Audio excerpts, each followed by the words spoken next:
The Israeli government has joined Iran in agreeing to a ceasefire. The deal was first announced by US President Donald Trump. አንዳንድ ህግጋት ሀብታሞች ድሆችን ለመቅጣት የሚያወጧቸው ናቸው ይባላል። ነገርየው ከሰው ወደ ሀገር ከፍ ሲል እውነታው በግልጽ ይታያል። ዓለም የጉልበተኞች ናት። ይህ ደግሞ በኢራንና እስራኤል ጦርነት በግልጽ የታየ ነው። እስራኤልና ኢራን ዘመናዊውን ጦርነት ለዓለም አሳይተዋል። አንድ የእግረኛ ጦር ሳይሳተፍ ድንበር ሳይጋሩ በአየር ላይ ፍልሚያ ብቻ ከባድ ውድመት አድርሰዋል። እንግዲህ ጠላቴ ሩቅ ነው ብሎ አላግባብ መናገር ዋጋ እንደሚያስከፍል እስራኤል አሳይተዋል። አሁን መላው ዓለም ሰላም ሰላም እያለ ነው። ኢራን ጦርነቱን እንድታቆም አማላጅ እየጎረፈላት ነው። አራስ ነብር ሆኛለሁ ያለችው ኢራን አሜሪካንን ጭምር በማጥቃት ድፍረቷ ጥግ ድረስ እንደሆነ አሳይታለች። አሜሪካንን ማጥቃት አይደለም መናገር የሚፈሩ ሀገራት በሙሉበት ዓለም ኢራን ግን የምድር ኃያል የሚባሉትን እስራኤልና አሜሪካንን በአንድ እጇ ገጥማ ይብቃሽ በሚል በገላጋይ እየተለመነች ነው። እስራኤል ይበቃናል አስቁሙልኝ ብላለች። ትራምፕም ኢራን ለፈጸመችው ጥቃት በእውነቱ ጥሩ ሀገር ነሽ የሚል ምስጋና ካቀረቡ በኋላ አሁን ይበቃል ሰላም እናውርድ ብለዋል። ለምን ኢራን ጉልበት እንዳላት አሳይታለች። መጠቃት ብቻ ሳይሆን ማጥቃት እንደምትችልም አሳይታለች። 10 ሀገር ቢመጣ ወደ 10 መተኮስ እንደምትችል አረጋግጣለች። እናም እየተለመነች ነው። አንዳንዶች እና አሜሪካ በኢራን ጦርነት እየደነገጡበት ጉዳይ አለ ይላሉ። የኢራን ኒውክሌር አልተገኘም የሚለው ደግሞ ዋነኛው ነው። ምክንያቱም አንድም የኒውክሌር ጨረር ሊገኝ አልቻለም። እናም እና አሜሪካ ጦርነቱን እናቁም የሚሉት ለሌላ ዝግጅት ነው እያሉ ነው። በሌላ በኩል እስራኤልና አሜሪካ በኢራን ውስጥ የነበራቸውን ዓላማ ስለፈጸሙ ጦርነቱ እንዲቆም ፈልገዋል የሚለው አስተያየት ጎልቶ ይሰማል። Iran threatened to respond to the American strikes on its nuclear sites.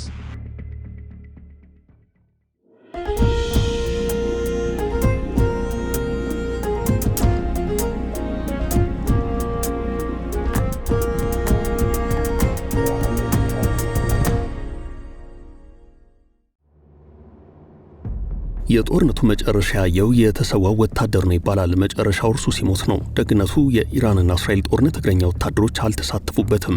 ቢሆንም ከሁለቱም ሀገራት ወደ 500 የሚጠጉ ሰዎች ተገድለዋል፣ በሺዎች የሚቆጠሩ ደግሞ ቆስለዋል። አሁን ጦርነቱ እንዲቆም የተኩስ አቁም ስምምነት ተደርሷል እየተባለ ነው። እስራኤልና ኢራን ያስማሟቸው ደግሞ ትራምፕ ናቸው። በአንድ ጊዜ ተደባዳቢም አስታራቂም ሆነዋል። ትራምፕ የልባቸውን ካደረሱ በኋላ አሁን ዞር ብለው አስታራቂ ሆነው መምጣታቸው ግርምትን ፈጥሯል። ትናንት ለእስራኤል ተደረበው በዓለም አልታየም ያሉትን አስደንጋጭ ኦፕሬሽን በኢራን ላይ አካሄደው ሲያበቁ አሁን አንተምተው ያሉ ነው። የአሁኑ የትራምፕ ተግባር አንድ የበእውቀቱ ስዩሙን ወግ ታስታውሳለች። በአንድ ወቅት የሁለት ጎሳ አባላት በግጦሽ ጠብ ይፈጥራሉ። በዚያም በየወቅቱ እርስ በርስ ይዋጋሉ፣ ሰውም ይሞታል። መንግስት ይህን ለማስቀረት ከሁለቱም ጎሳዎች ሽማግሌዎችን አዲስ አበባ አምጥቶ ያነጋግራል። ማነጋገር ብቻም አይደለም፣ ዳጎስ ያለ ገንዘብና ሽልማት ይሰጣቸዋል። ሽማግሌዎቹ ወደ ጎሳቸው እንደተመለሱ ጠቡ በአንድ ጊዜ ቆመም፣ ሰላም ተፈጠረም። ይሁን እንጂ ከጊዜያት በኋላ ግጭቱ ዳግም አገረሸም። እንደገና ሽማግሌዎቹ ተጠርተው የተለመደው ወደ ኪሳቸው ሸጎጥ ተደርጎላቸው ተመለሱ። ከዚያ ሰላም ይሆናል። ይሁን እንጂ ሽማግሌዎቹ የተሰጣቸው ሽልማት ሲያልቅ ጠቡ እንደገና ያገረሻል። ምክንያቱም ጠቡን የሚመሩት አስታራቂ የተባሉት ሽማግሌዎች ናቸው። እነርሱ ደግሞ በጠቡ ገንዘብ እያገኙ ነው። ጊዜ እየጠበቀ ጠቡ እንዲያገረሽ ምክንያት የሚሆኑትም ራሳቸው ናቸው። ትራምፕ እነዚህን ሽማግሌዎች ይመስላሉ። ጠብ ፈጠሩ፣ የሚፈልጉትን አጠቁ። አሁን ደግሞ ጠቡን በማስቆም ሌላ ሽልማት ለማግኘት አስታራቂ ሆነው መጥተዋል። እንደሚታወቀው ዘንድሮ ትራምፕ የሰላም የኖቤል ሽልማት አሸናፊ ለመሆን ከፍተኛ እንቅስቃሴ እያደረጉ ነው።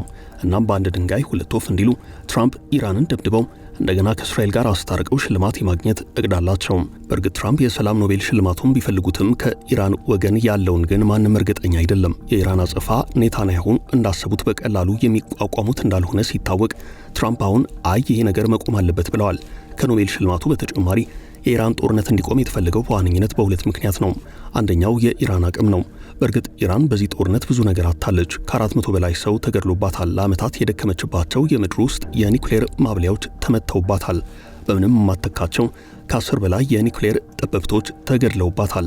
ከ20 በላይ ወሳኝ የጦር ሰዎችም ተገድለውባታል። ጄቶቿ፣ የአውሮፕላን ማረፊያዎቿ፣ የሚሳኤል ማስወንጨፊያዎቿ ወድመውባታል። ከፍተኛ ኪሳራ ደርሶባታል። ኪሳራው በተመሳሳይ በእስራኤል ዘንድ አለም። እስራኤል ብዙ ሰው አይሞትባት እንጂ ታይቶ በማይታወቅ ሁናቴ ከተሞቿ በኢራን ሚሳኤል ተደብድበዋል። የኢራን ሚሳኤል ለመከላከል ያወጣችው ወጪ ጋዛ ላይ ካወጣችው ሁሉ ይበልጣል ተብሏል። ስለዚህ ኢኮኖሚያዊ ኪሳራው በእስራኤልም በኢራንም ከፍተኛ ነው። ሌላኛው ጉዳይ የኢራን አቅም ነው። ኔታንያሁ ኢራን 28000 ባላስቲክ ሚሳኤል አላት ብለዋል። ስለዚህ ኢራን ካላት ሚሳኤል መካከል እስካሁን የተኮሰችው እጅግ በጣም ጥቂቱን ነው። በዚህ ሁናቴ ዓመት ልትዋጋም ትችላለች። ይህ ደግሞ እስራኤልንም አሜሪካንንም የሚያከስር ነው። ጦርነት በአሸናፊነት ቢያጠናቀቁት እንኳን አክሳሪ ነው። ከፍተኛ ወጪ ይጠይቃል። ኢራንን ሳያዋት ይህን ጦርነት 1 ዓመት ሙሉ መቀጠል የምትችል ትመስላለች። እናም ትራምፕ ኒውክሌሩን መትቼዋለሁ ብለው ካመኑ በኋላ እንዲቆም መጠየቅ ጀምረዋል። በእርግጥ ትራምፕ የሚጨበጡ ሰው አይደሉም። ሰላም እፈልጋለሁ፣ ሰላማዊ ሰው ነኝ ብለው ድንገት ደግሞ ሌላ አይነት ጠባይ ያሳያሉ። ከ1 ዓመት በፊት ጥቅምት 2024 ላይ ትራምፕ እንዲህ ብለው ነበርም። መካከለኛው ምስራቅ ውስጥ ሰላም እንዲሰፍን እፈልጋለሁ፣ ዝም ብሎ አይደለም እውነተኛ ሰላም፣ ይህ ደግሞ ይሆናል፣ በእውነቱ በጣም እርግጠኛ ነኝ ብለው ነበርም። ይህን ባሉ ከ3 ወራት በኋላና ስልጣን በያዙ ማግስት ትራምፕ አኩሪ ታሪኬ ሰላም አስፋኝና ህብረትን ፈጣሪ መሆን የምፈልገው ይህን ነው፣ ሰላም አስፋኝና ህብረት ፈጣሪ ነኝ ብለው ነበርም። ይህን ሲሉ ትራምፕ የሚፈልጓት አንድ ነገር አለች። እርሷም የሰላም የኖቤል ሽልማት። ምስራቅ አፍሪካ ላይ ታላቅ ጦርነት አስቀርቻለሁ፣ የሰላም የኖቤል ሽልማት ይገባኝ የነበረው እኔ ነኝ ሲሉ ትራምፕ በአንድ ወቅት መናገራቸው አይዘነጋም። የሰላም ሐዋርያ የሆኑት ትራምፕ ግን ድንገት ጦርነት ሊያውጁ ይችላሉ። ትራምፕ ኢራንን ከደበደቡ በኋላ ጥቃቶቹ አስደናቂ ወታደራዊ ድል ናቸው፣ የኢራን ቁልፍ የኒውክሌር መስሪያ ተቋማት በሙሉ ምንም ሳይቀር ወድመዋል ብለዋል። በእርግጥ ትራምፕ የኢራንን ኒውክሌር ማውደም ለዓለም ሰላም ትልቅ ውለታ እንደዋሉ ስለሚቆጥሩት ለሽልማታቸው እንደ መስፈርት እንዲታየላቸው ይፈልጋሉ። በእርግጥ ማንም ኒውክሌር መሳሪያ መታጠቅ የለበትም። ይህን ዓለም ያውቀዋል። ኢራንም ቢሆን የዚህ ስምምነት አባል ናት። ከስምምነቱ መውጣቷን ቅርብ ጊዜ ብታስታውቅም ይህ የእስራኤልና ኢራን ጦርነት ምናልባት ያዘለቀቅ እያለ እንደ 2 ቀን ከሞላ በኋላ መቆሙ አይቀርም። በእርግጥ ትራምፕ ተኩስ አቁሙ ካወጁ በኋላ የሁለቱ ሀገራት ፍልሚያ ቀጥሏል። የተኩስ አቁሙን የጣሰችው እርሷ ናት እያሉ ተካሰዋል። ትራምፕ ግን ጨከን ብለው እስራኤልን ተቆጥተዋል። ትራምፕ እስራኤል በኢራን ላይ የምታካሄደውን የአየር ድብደባ በአስቸኳይ እንድታቆምና አብራሪዎቿም አሁኑኑ እንዲመለሱ አሳስበዋል። ትራምፕ የተሳተፉበትን ጦርነት አሁን መቆም አለበት ብለዋል። ዘገባዎች እንደሚያሳዩት እስራኤል ከጋዛ እስከ ሰና ከደማስቆ እስከ ቤይሩት ለከፈተችው ጦርነት ዩናይትድ ስቴትስ $23 ቢሊዮን ወጪ አድርጋለች። የእስራኤል ጦር ጋዛን ማጥቃት ሲጀምር እርምጃው 3 ግቦች እንዳሉት ኔታንያሁ ተናግረው ነበርም። ሐማስን ማጥፋት፣ ታጋቾችን ማስለቀቅና ጋዛ ለወደፊቱ እስራኤልን እንዳታሰጋ ማድረግ ነው። ደቡባዊ እስራኤል የወረደባት የግድያ እገታ ሽብር ትክክለኛ መንስኤ ዛሬም በግልጽ ምርመራ አልተረጋገጠም። ትንሽይቱ የፍልስጤሞች ግዛት ጋዛ ከሰዎች መኖሪያነት ወደ ሰዎች ቄራነት ተቀይራለች። የሐማስና የሂዝቦላ መሪዎች፣ ፖለቲከኞችና ታጣቂዎች ተገድለዋል። ዓመት ከ9 ወር ተቆጥሯል። አሁን የትራምፕ አስተዳደር ሰዎች የኔታንያሁን ልብ ካራሱ በኋላ በቀላውን ለማስቀረት ሰላም እንፈልጋለን ብለዋል። ግን ከዚህ በፊት የገቡትን ቃል ባፈረሱ ማግስት አዲስ የሚገቡትን ቃል የሚያምን ካለ እርሱ በእርግጥ እንደ ሞኝ የሚቆጠር ነው።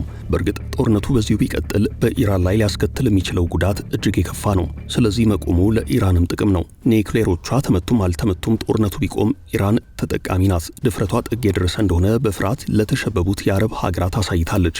እስራኤልም በዚህ ጦርነት አስፈሪ መሆኗን አሳይታለች።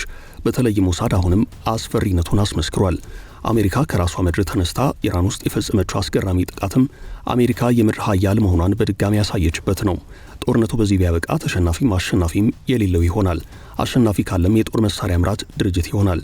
እንደ አጠቃላይ ከታየ አሁንም ዓለም የሕግ ሳይሆን የጉልበተኞች ምድር መሆኗ በግልጽ የታየ ነው። ኢራን አልንበረከክም ስላለች ጦርነቱ እንዲቆም እየተጠየቀ ነው። ጋዛን ማን ተመለከተም? ሱዳንን ማን አስታወሰም? ጉልበቱ ያለው ሰላም ይኖረዋል።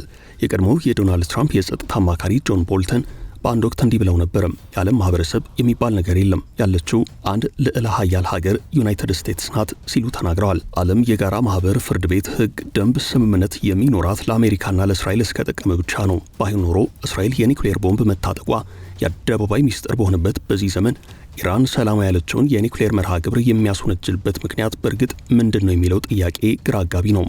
ሩሲያ ዩክሬንን መውረሯ ከተወገዘ፣ በማዕቀብ ካስቀጣ፣ ለዩክሬን ዙሪያ መልስ ድጋፍ ካሰጠ፣ እስራኤልና አሜሪካ ሊባኖስን፣ የመንን፣ ሶሪያን፣ ኢራንን መደብደባቸው፣ ታጣቂዎችን ከህሙማን ሳይለዩ መግደላቸው የማያስወግዝ፣ የማያስጠይቅ፣ የማያስቀጣበት ምክንያት የለም።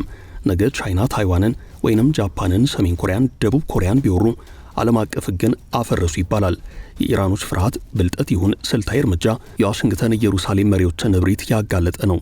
የአውሮፓውያንን አደርባይነት ገሃድ ያሳየ ነው። ምናልባት ታዛቢዎች እንደሚገምቱት ሩሲያ፣ ቻይና፣ ሰሜን ኮሪያ፣ ፓኪስታን፣ ቱርክና ሌሎች መንግስታት ከጎኗ ሊያሰልፍ ይችላል። ዓለም ግን በእርግጥም የሕግ ሳትሆን የጉልበተኞች ተገዢ ናት። የሆነ ሆኖ ላለፉት 2 ሳምንታት ለሚጠጋ ጊዜ እርስ በርስ በጀትና በሚሳኤል ሲጠቃቁ የሰነበቱት ቴልአቪቭና ቴህራን ጦርነቱን በማቆም ቁስላቸውን የሚያክሙበትን ጊዜ ከዚህ በኋላ ያገኛሉ።